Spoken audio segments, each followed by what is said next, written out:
Good morning. Welcome to the Church of the Holy Trinity in Juneau, Alaska. Welcome and thank you for joining with us in worship. This is the 23rd Sunday following the Pentecost. We welcome your prayers to become joined with ours. This is Sunday, a feast day. Let us rejoice and make it holy. Tuesday was Election Day. That was an inconclusive day, with many tight races and record numbers of ballots accumulating for later counting. I am so grateful for our liturgical calendar and for the daily practice of noonday prayer here at the Church of the Holy Trinity. We have taken to calling noonday an isle of respite amid the turmoil of the day. That's been especially important during this week. The stress of the week with its locally fierce weather and death, and the uncontrolled rising toll of the pandemic, and the anxious accounting of votes hour upon hour clenched the people like the throat of Jonah's great fish. We were held like prey, arms pinned in a slimy grip, sliding headfirst in the dark. There was no way to go but through. Everyone I met this week was affected, whether aware of it or not. Problems became magnified beyond solution. Denial floated people into the air, feet above the ground. Angry men drank their anger and spewed their anger, and we busy ones ran restless round the clock. It really felt like too much. And then on Friday afternoon, I walked out into the beauty of creation with the dog, Bosun. The air was frozen and the wind had quieted. Very few people were about. The waters of the channel and the river lay smooth as mirrors, reflecting the light plying the heavens and becoming gelid in the cold. Below the western horizon, the sun-swept clouds floated up in hues of red, and from below the eastern waters, golden moonbeams surfaced in billows of cumulus. The whole bowl of the darkening sky balanced perfectly on bearings of light. The snow-covered landscape swept upward to blue and aqua peaks, glowing peacefully as stars came out and whispered, "All will be well."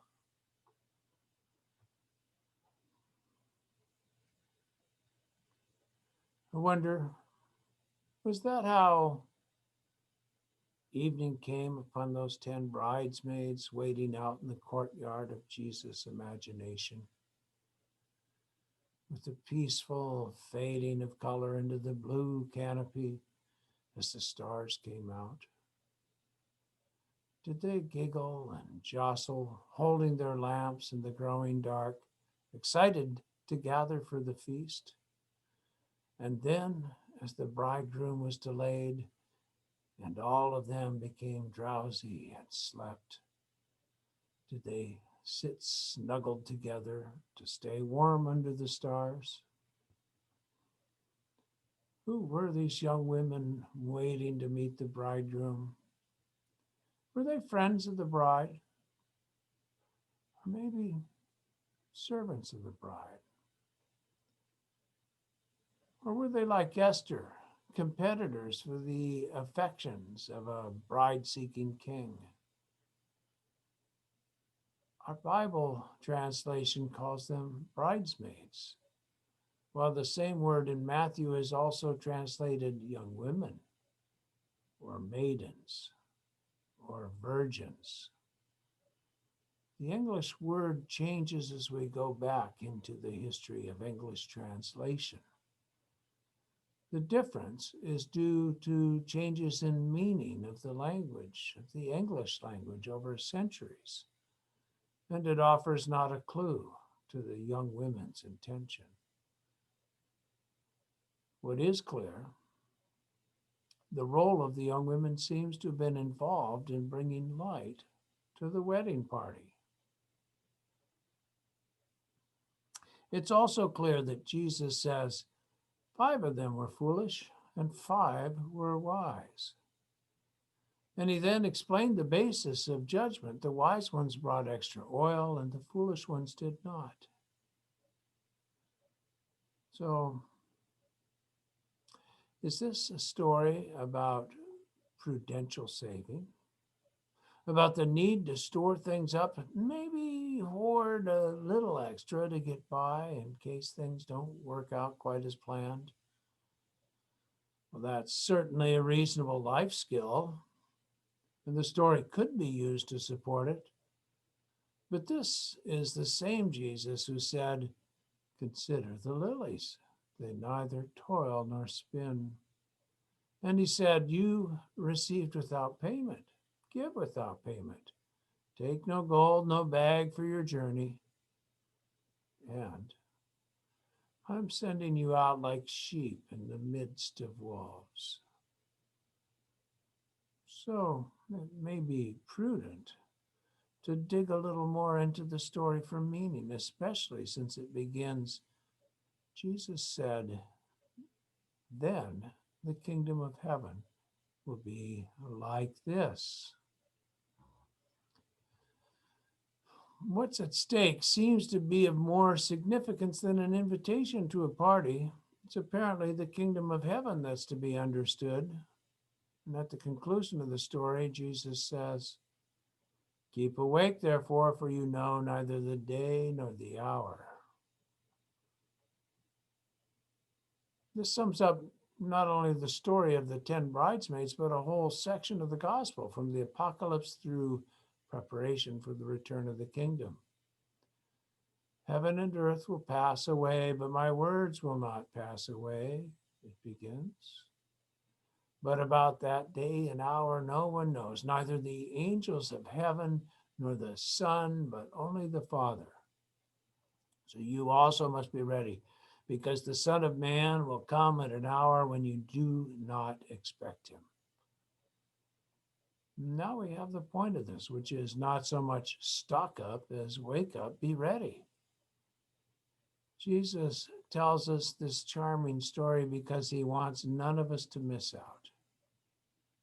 He knows that we already understand that life demands we should be somewhat prudent, and tells the story so we will recognize ourselves, because he loves us and understands us in our foolish natures as well as in our selfishness and shrewdness. Jesus knows that despite teaching us to share the abundance of creation and to love one another as we love ourselves, in the clinch, together we are foolish. We will squander our resources. Instead of working together, we will compete. We will hoard oil only to burn all our lights as we sleep. There would be more than enough if we kept a lone light burning, but no one will take the watch. Some will refuse to share with the others out of self-interest.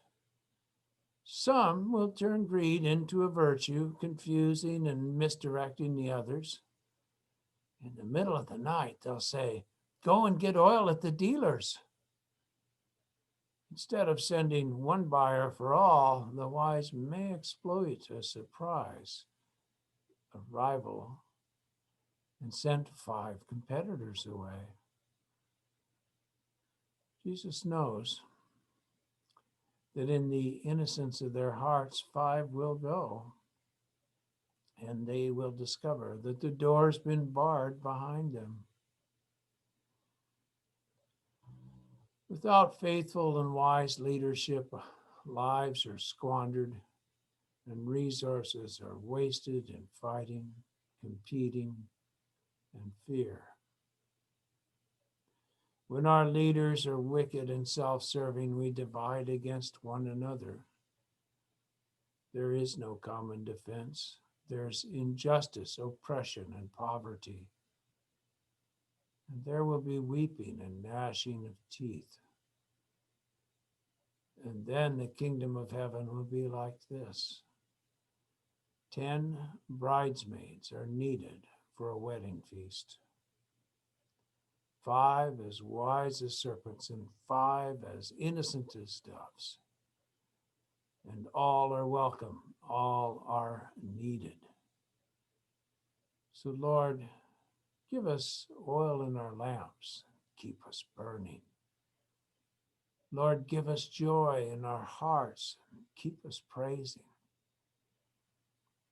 Lord, give us peace in our hearts and keep us resting. So wake up and be ready. Sing Hosanna, sing Hosanna to the Lord.